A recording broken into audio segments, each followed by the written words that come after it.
AI எங்கே பார்த்தாலும் இதுதான் ஒரே பேச்சு. ஏன்னா வெளிநாட்டவர் கொண்டு வந்து நம்ம நாட்டுக்குள்ள இந்த ஏஐ அப்படிங்கிற ஒரு வார்த்தைக்காக ஏன் இன்வெஸ்ட் பண்ணுறாங்க அப்படின்றத பற்றி நிறைய பேர் பேசுகிறாங்க. எத்தனை பேருக்கு அதை கேட்குறதுக்கு நேரம் இருக்குது அப்படின்னு தெரியல.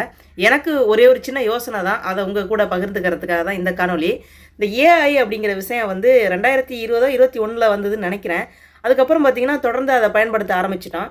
இப்போ இந்த ஏஐயை இந்தியாவுக்குள்ளே மட்டும் ஏன் இவ்வளோ ஃப்ரீயாக கொடுக்குறாங்க அப்படின்றதுக்கு முதல்ல எனக்கு தெரிஞ்ச அளவு நான் சொல்கிறேன். நான் ஒரு பொருள் தயாரிச்சிட்டேன், அந்த பொருளை விற்பனை பண்ணுறதுக்கு ஒரு நாடு வேணும். அந்த நாடு எப்படி எனக்கு தேவைப்படுது அப்படின்னா, நிறைய லாங்குவேஜ், எக்கச்சக்கமான லாங்குவேஜ் பேசக்கூடிய நாடாக இருக்கணும். அந்த நாட்டுக்குள்ளே என்னுடைய இந்த ப்ராடக்டை கொண்டு வந்து ஃபஸ்ட்டு ஃப்ரீயாக கொடுக்குறேன். கொடுக்கும்பொழுது அந்த மக்கள் என்ன பண்ணுறாங்கன்னா, ஃப்ரீயாக தானே கிடைக்குது அப்படின்னு கண்ட மேனிக்கு எல்லாரும் யூஸ் பண்ணுறாங்க.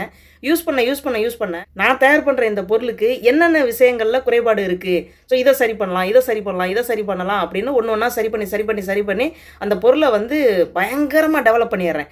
அந்த பக்கம் பார்த்தீங்கன்னா, நான் தயார் பண்ண இந்த பொருள் வந்து நிறைய விஷயங்களை கற்றுக்கிடுது. ஏன்னா இங்கே எல்லாமே ஃப்ரீயாக கிடைக்கிது, நமக்கு கேள்வி கேட்பாடு இல்லை அப்படிங்கிறதுனால நீங்கள் கொடுக்குற ஃபோட்டோவாக இருக்கட்டும், நீங்கள் கொடுக்குற லாங்குவேஜாக இருக்கட்டும், நீங்கள் கொடுக்குற எந்த விஷயமா இருந்தாலும் அது எல்லாத்தையும் எடுத்துக்கிட்டு இது என்னன்னு அது ரியலைஸ் பண்ணி கற்றுக்கிடுது. நான் தயார் பண்ண அந்த பொருளுக்கான அத்தனை குறைகளும் அங்கே களையப்படுது. அந்த பொருளும் எல்லா விஷயத்தையும் கற்றுக்கிடுது. இப்போது அந்த பொருள் என்னவா மாறிடுது அப்படின்னா, முழுசாக நீங்கள் என்ன கேட்டாலும் கொடுக்கக்கூடிய அளவுக்கு அந்த பொருள்கிட்ட அவ்வளவு பவரும் வந்துடுது. அப்படின்னா இப்போ சொல்லுங்கள், இந்த பொருளுக்கு மவுஸ் கூடுமா கூடாதா? இப்படி ஒரு பொருளா? எல்லா விஷயமும் தெரியுது, அம்புட்டு அறிவும் இருக்குது. இந்த பொருளை நிச்சயமாக நம்ம வாங்கி நம்ம கூடவே வச்சுக்கணும். அது என்ன விலையாக இருந்தாலும் பரவாயில்ல அப்படிங்கிற அந்த மனப்பக்குவத்துக்கு நம்ம வந்துடுவோம். ஸோ இந்த பொருளை யார் தயார் பண்ணால், ஒருத்தர் தயார் பண்ணுறாரு, அதை கொண்டு வந்து ஃப்ரீயாக உங்ககிட்ட கொடுக்குறாரு. நீங்கள் என்ன பண்ணுறீங்க, அந்த பொருளுக்கு என்னென்ன விஷயங்கள் தேவையோ அது எல்லாத்தையுமே நீங்கள் கொடுக்குறீங்க. ஸோ அந்த பொருள் எல்லாத்தையும் கற்றுக்கிட்டு கடைசியில் என்ன பண்ணுது அந்த பொருள் அப்படின்னா, டேய் உனக்கு என்ன விஷயம் வேணுமோ அதை நான் தர்றேன், ஆனால் நீ என்ன பண்ணணும், என்ன காசு கொடுத்து வாங்கு அப்படின்னு சொல்லி ஒரு ஸ்டேஜில் உங்களை கொண்டு வந்து நிப்பாட்டிடும். நீங்களும் என்ன பண்ணுவீங்க, இப்போ இந்த நெட்டெல்லாம் நம்ம வந்து ஆரம்பத்தில் காசு கொடுத்து வாங்க பயந்தோம், இப்போல்லாம் சாதாரணமாக ஆயிடுச்சுல. ஃபோனுக்கு ரீசார்ஜ் அப்படிங்கிற விஷயம் ஆரம்பத்தில் என்ன பண்ணாங்க, இன்கம் கால் ஃப்ரீ, அவுட் கோயிங்க்கு மட்டும் நம்ம பைசா பே பண்ணால் போதும் அப்படின்னு வந்துச்சு. அதுக்கப்புறம் இப்போது இன்கம் அவுட் கோயிங் ரெண்டுமே என்ன பண்ணிட்டாங்க, பைசா அந்த நாள் முடியுது அப்படின்னா மறுநாள்லேருந்து உங்களுக்கு இன்கமும் வராது, அவுட் கோயிங் போகாது. அது மாதிரி தாங்க இதுவும்.